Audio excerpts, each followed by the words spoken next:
ani na din nato sa murag treasure na siya nga church. Unsa may mga pagbili na og mga didili pa. Ang nindot kay tabangan nata sa national government of the Philippines kung doon na tayo mga major structural nga mga pagabuhaton pag-ayo sa atong simbahan iban pa nga mga kinahanglan niya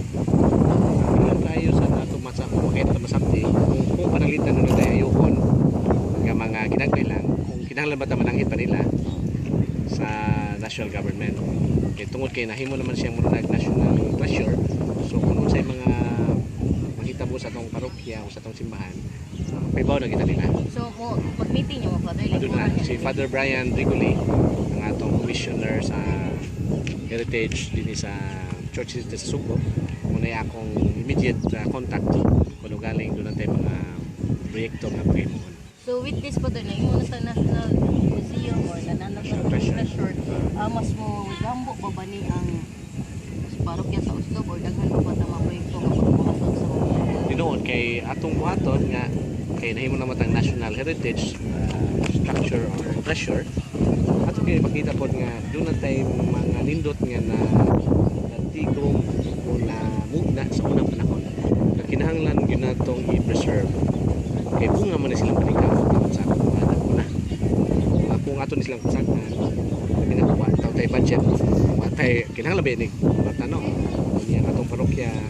di magi ba kasugakon honestly mo muhimo sa mga ito na example lang karon ang atong mga bells unsi ka po unsi lima ray mo tingog ang unom di na siya katingog kay either na wa na namuak or nawa tong yang metal nga kana sa ilaw may mo hindi na sa siya mo tuyok kay ning kuan siya ning kagar na unya na diskaril na kinahanglan siya ayuhon gyud nga kanang porma nga mapareho sa una nga humok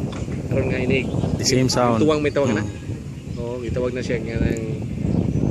tutuyok ba ng bell oh nga kana siya kay perting bugatag yun sa mga bells so mo ni sa mga proyekto na to ang bell free sa kung tanaw pag-abot din ako ang bell free mo ay usa sa ato yung pinanglan ayokon kay kining simbahan pagkasunog niya sa 2008 medyo nako naman sultan ng simbahan na ayo ang iyang forma simbahan kay nasunog na manang siling na atupsad na ilisan pero ang belfry kay wala ni mapil sa sunog kabilin siyang original pero ang iya sa mga guba original sad unang kinahanglan gyud atong tabangan pwede na tayo cost father kung ayuhan ang belfry wa pa tay costing kay ila pa mangarion sa national government sa heritage panel mo assess kung pila gyud valor sa ilang pagpahayo ini. So kita ila ra tanggingnan nga namo mga engineers diya pa der pwede ila lang hinayakan aw ang atong local engineers nga mo assess evaluate nya i-pass nato dito padatag mga pictures nya sila na maani sila aron to confirm kung sa kay unahon nila kayo. ang belfry father na di katong 11 ka Dati ang bells sa second or third second, third, fourth story. Nya 11 na sila ka po. Salamat. okay